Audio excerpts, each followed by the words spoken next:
We've got Peter breaking at 5-1. He's come up dry. Rusty's going to be stinging to go out here, Travis. Absolutely stinging. Come up dry. Is that an American pool terminology? What is the two-shot terminology? Come up dry in two-shot means you've run out of beer or something. So if you don't get a ball off the break, is there a term for it? Surely there's a term for it. Well, you put me on the spot. Come up dry. I can think of a few expletives that may cross your mind at this point.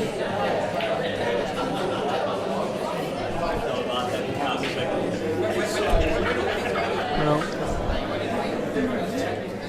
Rusty should really pot out here. Seems to be timing the ball quite well, Rusty. Well, this pot out for him on any day ending in DAY is just foregone conclusion. Absolute foregone conclusion. This guy just does not miss these pot outs, and he'll be hoping to get this one under his belt and get on with his final.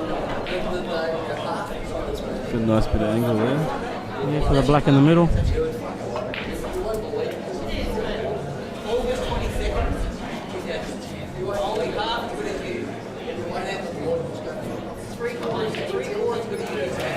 There you go.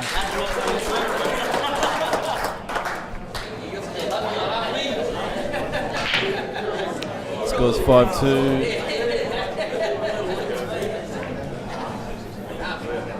It's going to be dirty about that.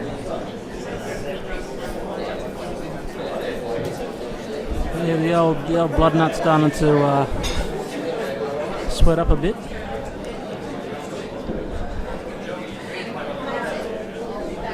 He'd be pretty happy with himself after that last frame. It's certainly one he needed to do. Big confidence booster. You see him relaxing a bit after that.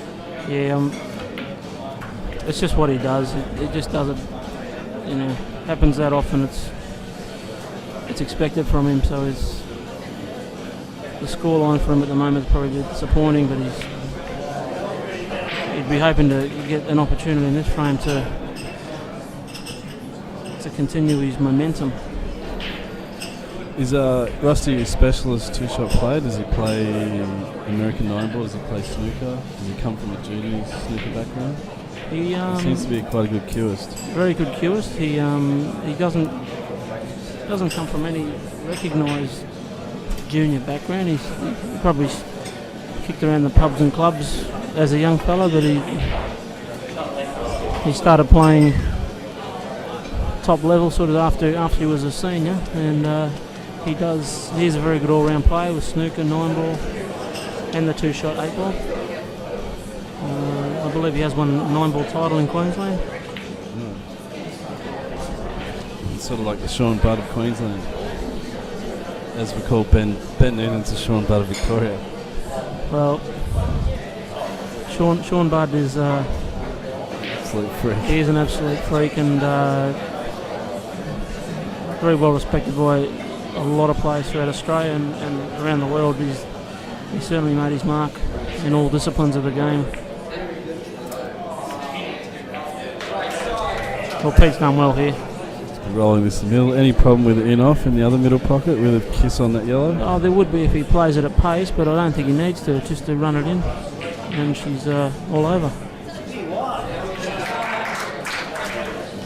Alright, 6-2, as we'd say, 9-ball. Pete is on the hill. Oh, and he's done a rusty. On the hill, eh? What? Okay, come on. What's the terminology of two-shot when you're on your? Well, when you've got one frame to win. In this instance, it's 6-2. I do believe it's an old military term, being that if you're on the hill attacking someone who's below you, you've won the battle. You have the ascendancy. You have the higher ground. Yeah. Can you see Rusty not getting out here though? I know he's got a little bit of a problem with that black. I'm sure he's going to move it pretty much right now. You could be right. Maybe it goes. Maybe it goes, Kim. Goes in the top? Oh, actually, you're probably right. Just goes in the corner here.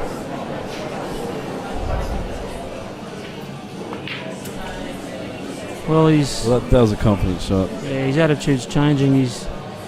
I think he's going to start throwing a bit of caution to the wind.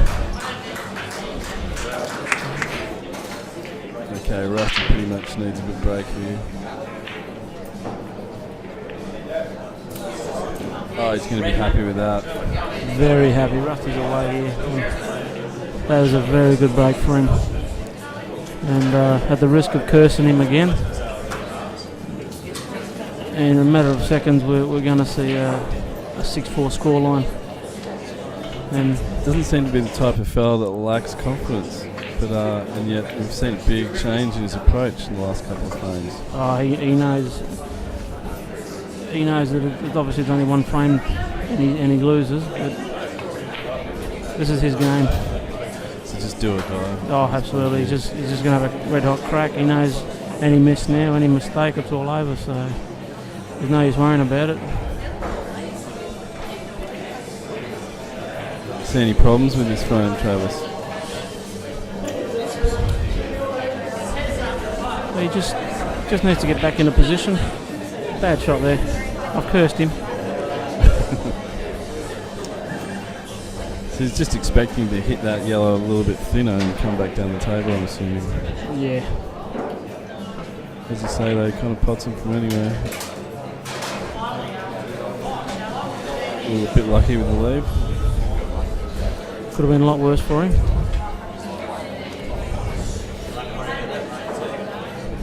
He's gifted Pete an opportunity here. It really should have been shut out of this frame, and 6-4 certainly would have been a lot more attractive for Rusty. I know you yourself been in a lot of finals, both national tournaments and money tournaments. Is there a certain psychology that you like to adopt for a final?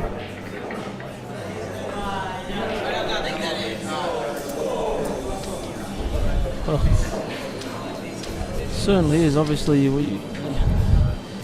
finals are very hard to get into, especially at national level, and when you get there, you've obviously done a lot of hard work to get there.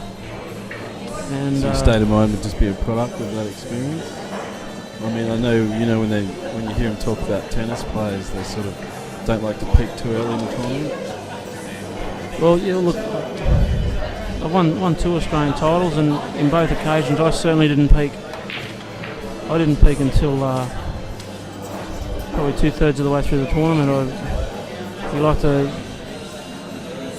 have a little bit of luck early and get into the tournament, and I find once I'm in, deep inside a tournament, getting into the latter rounds, the confidence really starts to grow, because obviously the races get longer, and I feel a lot more confident in my ability to beat players over longer races. So yeah. But certainly preparing for a final, it's a final, isn't it? There's no second chances, and you got to take every opportunity you get. Have you got any advice for some of the juniors out there that maybe haven't reached a final yet, having a bit of trouble with maybe the pressure, maybe maintaining their concentration, even though they feel like they've got the skills? Well, it all comes with experience and playing, and I certainly didn't start making finals when I started. You lose a lot of games before you get successful, and you play against good players and surround yourself with good players, and then you pick up the good habits, you pick up the good shots. And as we discussed earlier, the strategy, and it all comes together. And the best thing in the world in 8-ball is when you're out there in a pressure match, especially later on in a tournament, and your heart's pumping, and you know you're alive when you're about to win a grand final or a semi-final and get into national championship winning position. Well, I'm assuming the first one's the hardest. As you said, being an experienced champion certainly helps the next time around. Oh, it does. It's well, they say you got to lose one before you win one. And I certainly did that. Really? I lost to Sean Budd in 1999 at the Melbourne Casino at the Palladium Room. Very, very spectacular location. Nice venue. Oh, beautiful. I've never felt so proud to lose. It's pretty hard to beat Sean in a casino at anything. Yeah, well, I did go into the final with a lot of confidence because I was the only player to beat him in the rounds leading up to the final.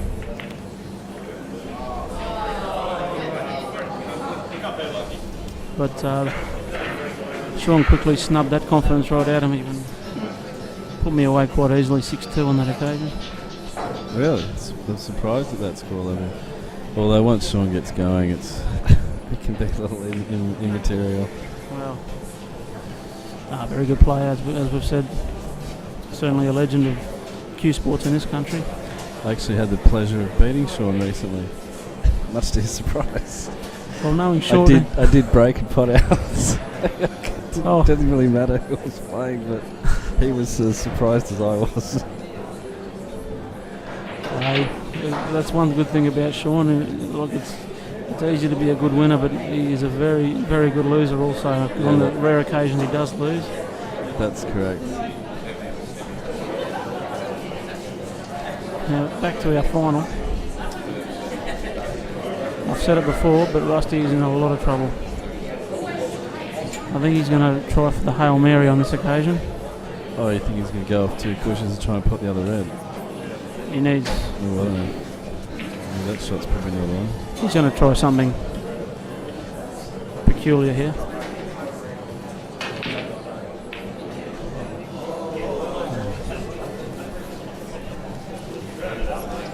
Do you believe sometimes it's worth actually going for that? Can't see anything else? Pete's obviously got his balls all over the place nicely, and he really had nothing to lose to have a go there.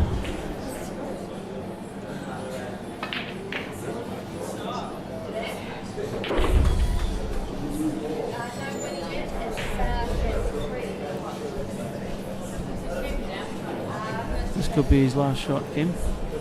He's playing that with extreme side. So he played that shot to just make sure he caught the edge of the ball? Yeah, that's right. He has played it very nicely.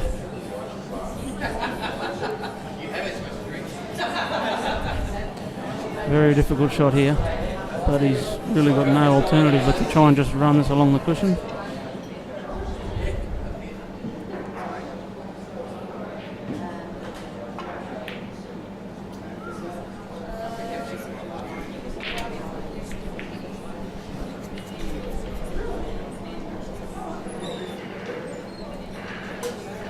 Pete does have a few issues in that top pocket. You see him actually going for a snooker. Well, he's holding all the aces here. He can do whatever he likes. He can have a crack. He can pull a snooker. There's really no risk. I'm assuming Rusty gives him 2 shots here. It's good night. If Rusty gives him 1 shot here, it's good night. Pete's freed the balls up. Everything's easy to pot. Rusty really has to pot this red here, otherwise it's curtains.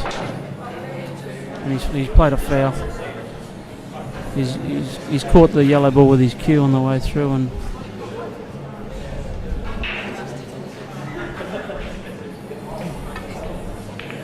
now Pete's presented here with a pot out that's ABC in my opinion. Can't see much going wrong here. No. Still, they do say the 2 hardest frames to win are your first and your last.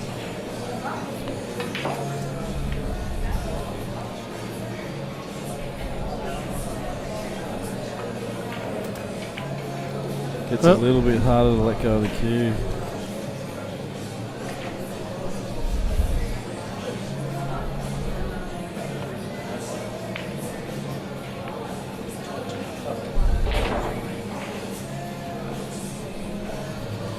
Once again, it's that easy. he's confused on how to do it, but he's Will you play this with a touch aside, or is just going to run it in? Oh, looks like he's going to go the other way. run it around a bit.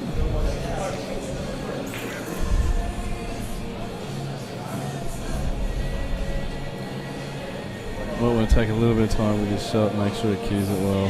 Yeah, he might just bounce this off the back rail. And that's a good shot.